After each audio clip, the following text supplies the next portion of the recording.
Picture this. You know someone smart. Maybe it's a friend. Maybe it's a colleague. Maybe it's you. This person is genuinely intelligent. They read, they think carefully, they can break down complex problems at work with no effort. They understand things quickly. People come to them for advice. In almost every area of life, they figure things out. And yet somehow, when it comes to money, something doesn't add up. The income is decent. The intelligence is clearly there. But the savings account tells a different story. There's always a reason the money isn't where it should be. Always a logical explanation for why this month didn't work out. Always a plan for next month that sounds reasonable and never quite materializes. And the confusing part, the part that nobody talks about, is that the intelligence doesn't seem to help. If anything, it sometimes makes things worse. Here's what most people don't realize. Financial failure is not primarily an intelligence problem. It never was. And the smartest people in the room are often the most vulnerable to the specific traps that keep people broke. Not because they're making dumb mistakes, but because they're making smart-sounding mistakes. And smart-sounding mistakes are the hardest kind to catch. And I spend way too much time thinking about why intelligence and financial success have almost no correlation. If that surprises you,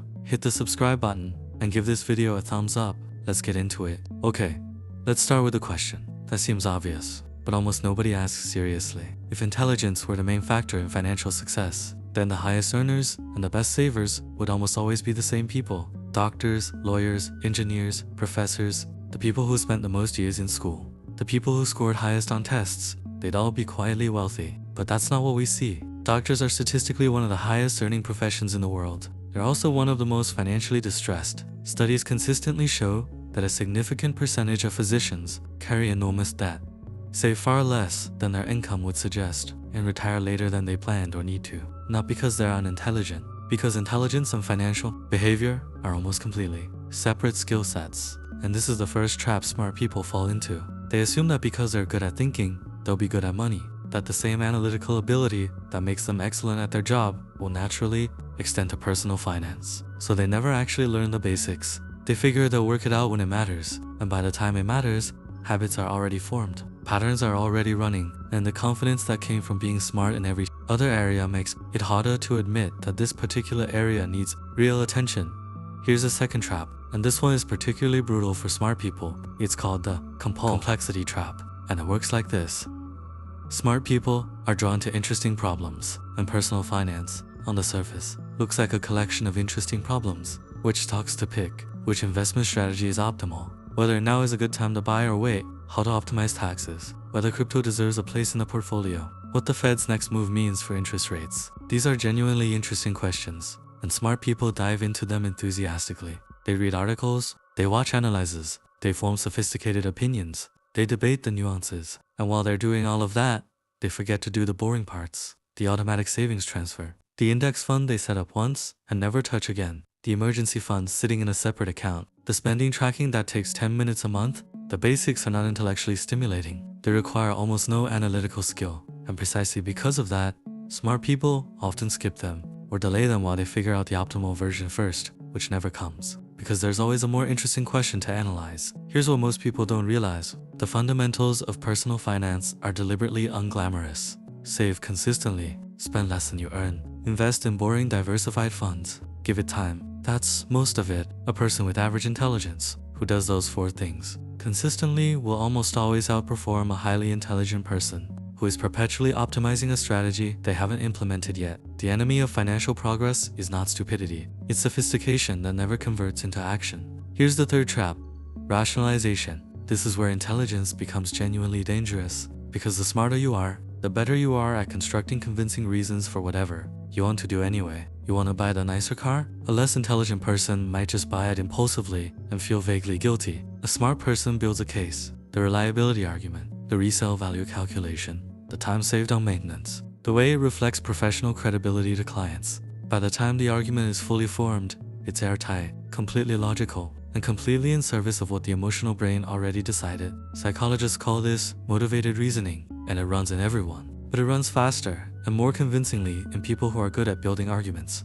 The smarter you are, the more persuasive your rationalizations become. And the more persuasive they are, the harder they are to question. This shows up constantly in financial decisions. The expensive apartment has a great reason. The delayed investing has a logical explanation.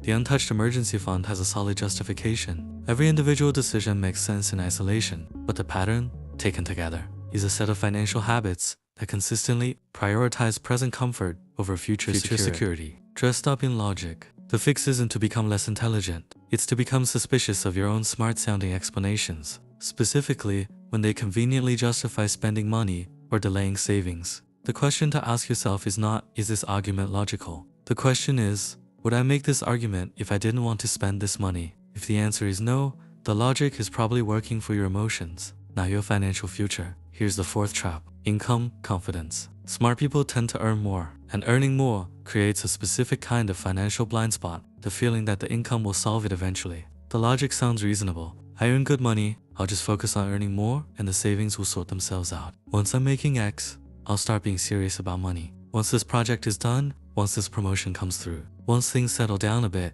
this is what behavioral economists call the future self-illusion. The belief that a future version of you will be more disciplined, more organized, more financially focused than the current version. Except the future version of you will have a higher income, higher expenses, higher lifestyle expectations, and the same psychological tendencies. Because that's how lifestyle inflation works. And that's how human psychology works. Income is not a substitute for financial habits. A person earning $40,000 a year with strong financial habits will almost always accumulate more wealth over a lifetime than a person earning $120,000 with poor ones. The math on this is not even close. Because the 12万美元 earner spends 30 years assuming the income would compensate for the behavior. It never does. The income just funds a more expensive version of the same problem. Here's the fifth trap, and it might be the most common one for high achievers specifically: optimization paralysis. Smart people want to do things right. They research before acting, they compare options, they read the reviews, they wait for the best moment.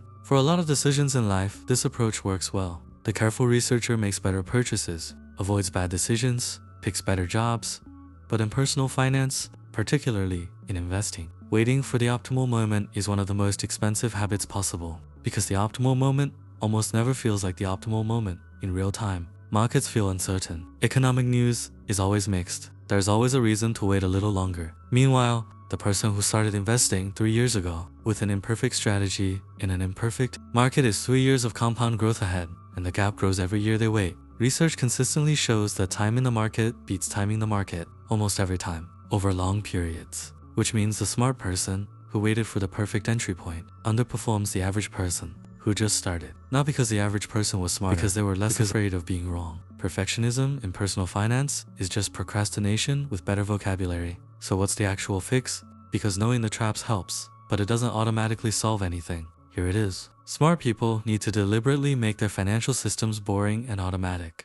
Not because boring is virtuous, but because boring removes the brain from the equation. And the brain, in this context, is the problem. Automate savings the moment income arrives, before the brain can rationalize spending it. Pick one simple investment approach, a broad index fund, and set it up once. Don't optimize it. Don't monitor it weekly. Don't second guess it every time there's a market headline. Just let it run. Create one rule for big financial decisions. Sleep on it for 48 hours minimum. Not to research more, just to let the initial rationalization fade and see if the decision still makes sense when the emotional charge is gone, and get honest about the pattern. Not the individual decisions, the pattern. Because smart people can justify each individual decision, but the pattern doesn't lie. If income is growing and savings aren't, something structural is wrong. And no amount of intelligence fixes a structural problem that isn't acknowledged. Here's what most people don't realize: the financial skills that actually build wealth: consistency, patience, delayed gratification. Systematic behavior are not intellectual skills, they're behavioral ones.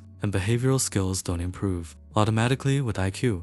They improve with design, with systems, with structures that make the right behavior the easy behavior. The smartest financial move most intelligent people can make is to stop relying on their intelligence and start relying on automation.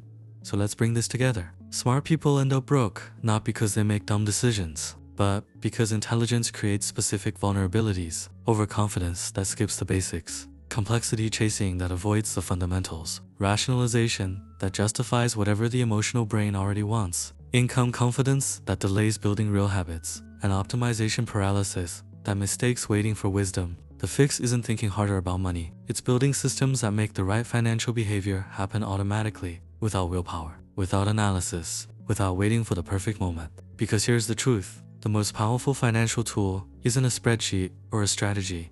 It's a boring automatic transfer that runs on payday, whether you're thinking about it or not. Set it up once, let it run. Stop being so smart about it.